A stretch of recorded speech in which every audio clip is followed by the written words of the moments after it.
I am going spraying today. Hopefully get a full day spray, but it might rain later. I'm going to spray off quite a lot of winter barley. Right, we're off to yard 3 to spray the first tank out. Dad's just delivering more chemical. Hey Baxter! So it's just round up this morning, so any basically green patches like tram lines they're green and weedy bits and whatnot, kills them all off. Don't do it with loads of crops, but with the winter barley we generally do. Not if it's for seed, can't do it if it's for seed, because it can have a detrimental effect on the germination. I just needed to move that gate because I couldn't get past again. It's a wee bit annoying at the moment with no diesel tank at yard 2, which we normally always had, but we scrapped it because it was joint onto that shed there that's coming down. It was pretty knackered and old anyway, so you should have seen the guns that came out at the bottom end of it. Anyway, we've got a trailed Bowser ordered. That'll be arriving in about a week. You'll maybe know the company who are doing it, GCS. Right, we're just about ready to go. Just need to set my rate for this tank, which needs to be just over 200. Let me get a calculator. I'll shoot slightly below that, so we'll go 203. Just be a slow tank this, and won't be travelling that fast because I'm going at 206 litres per hectare, so to keep a constant pressure you don't want to be bombing on. Whereas when you're down at 180, 170 litres a hectare, you can kick on a bit, keep that pressure at the same level. 540. Perfect, we're sitting at 2.6 bar, 10k. I think that's a little bit wrong. It is wet and there's a few steep, sticky bits in this field. Not the easiest. Can I get your hand to ride on? Just a piece of leg to bite on. But I'm not to fly my kite on, do you? I'm not gonna lie, this bit I'm in right now always scares the hell out of me. I don't like it at all. Oh man. Can't wait to get out of here. Doesn't look as steep as it is, or it feels anyway, but right in there you can see the sprayer just wants to skate down the hill. It's amazing the variation in ripeness between that's a north facing slope that way and that's south facing. You can see it's a lot more ripe, the heads are all cowped over, whereas here it's all hairy and still sticking up the way. Just the variation of sunlight hours that this north facing side gets versus the south facing side. That's like ground level, so it doesn't look that steep, but my god, it feels steep. I've waited till I've not much left in the tank to do this hollow, so the sprayer's a lot lower centre of gravity, so in theory hopefully I don't count the damn thing. Hi-ho, it's home from work we go. Just filling up for my second tank full, I'm almost there. All the ons build up round about the front end of the sprayer there and the pump. Heading out to this field, and there's another wee field behind the shed over there. I'm going to do this end rig, and then there's a field around here, if I can squeeze past here. This field in here, so it's just a small bit, and it needs round up the most. Ordered chemical, yes. No, last night, yeah, Dad ordered more chemical last night, because we've not got enough to finish all this. So I'll make sure and do the end rig of this, because that's where most of the grass weeds will be. And also do this wee field over here, which is just a small, what size is it, 5 hectares in there, because it's most needing it. It's the furthest, kind of, it's not behind, but it's just a bit hairy, and we tried to drill it a different way than usual. We didn't plough it, we just ran over it with a disc a couple times, went straight in with the drill. Worked okay, we'll see what the yield's like. Didn't look amazing all year. Update, the chemical that we ordered yesterday has arrived. Happy days, I just went squint as anything. Hi-ho, hi-ho. Once it's combined up, you'll never know. You can see on the end rigs and the tram lines, there's a lot of green, there's a lot of rogues through it, so there's oats in there, there's wheat in there, especially on the end rig, where the plough doesn't quite bury it perfectly between the seam of the end rig and the main body of the field there. Once you go into the field, there's a lot less green. Just seen a patch of wild oats. There you go, that's a wild oat. Very tall, very obvious. The seeds fall off of them before they fall off of barley or oats themselves. So they always reseed and they're a nightmare. So there's probably 50 odd wee plants, I'll just pull them all out.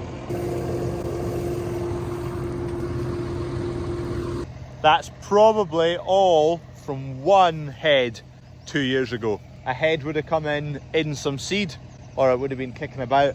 It would then grow, it would then de-seed into the ground. We would plough that in, plough it up this year again.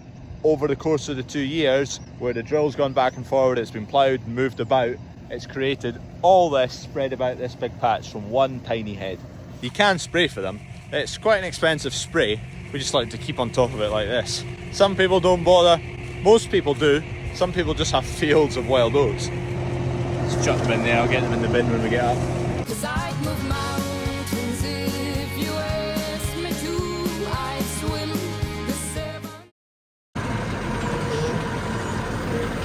Right, we'll nip across into here. I've done the end rig over in that big field. This wee bit here we'll just wipe out. It's only 5 hectares, shouldn't take too long. First pole of the day. This is actually the only one that bothers me because the others are in the field and we spray with the poles. I.e. I spray 12 metres outside the pole in line with each of them. There's 3 of them up there. Anyway, we'll get folded up and round this, but I need to go round it twice, which is annoying. Right, a wee bit tight there. Click.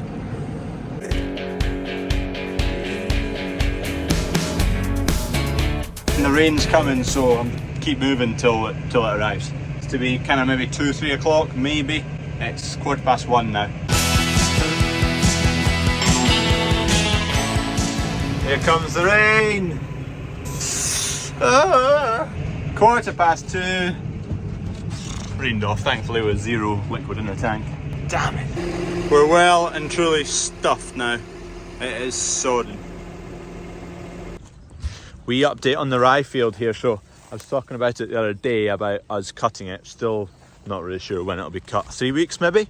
But as for raising money for my name's Doddy down there, so that's the actual image in the field. We've raised a bit over 5,000. I've not done a count recently, so I need to count again. I'm just out here picking up the cash. We're 50% of the way there to 10,000, and it's now the school holidays, so it's quite busy out here. So I'm thinking we might get to our 10,000 if it's open for another 3-4 weeks, which will be absolutely chuffed about. The game has gone down a tree. Everyone loves this. You basically just launch a pile of rugby balls through either into the tyres or through the drums, and there's scope points next to it, and you put them on the leaderboard. But been a really good game that. We're going to keep it for the sunflowers as well. Sunflower field's just down there, so I'll just shift it down there.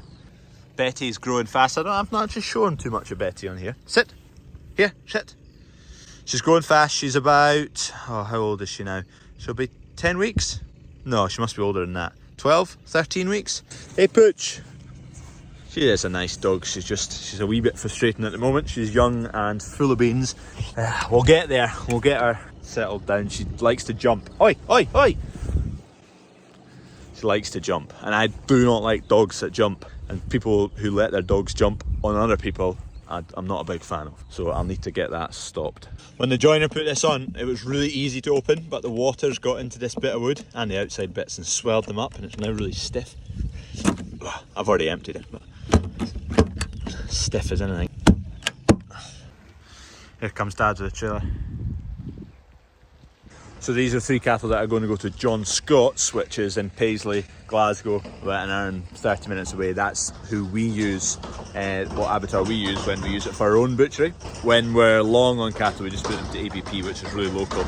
But we feel like the quality we get back for our own butchery in terms of hanging quality, time they're hung for, and we prefer going John Scott for our own butchery.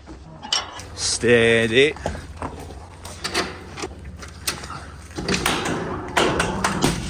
Tight round.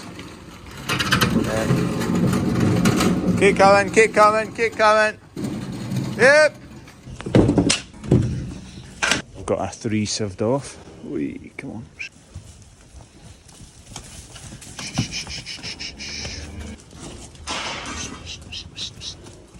Nice. You have to go down that walkway into the trailer shop. Easy, easy.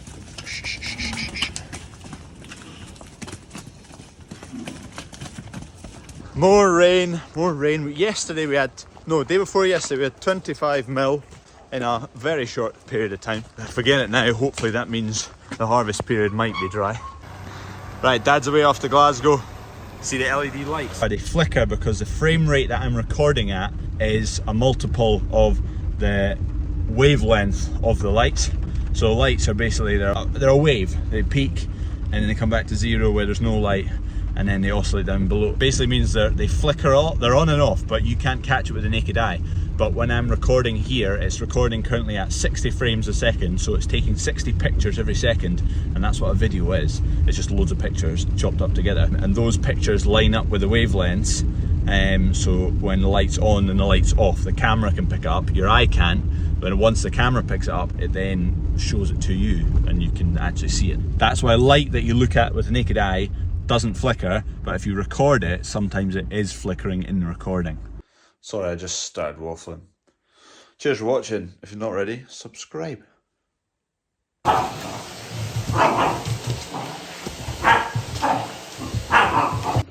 Cows have 4 tummies. They have 4.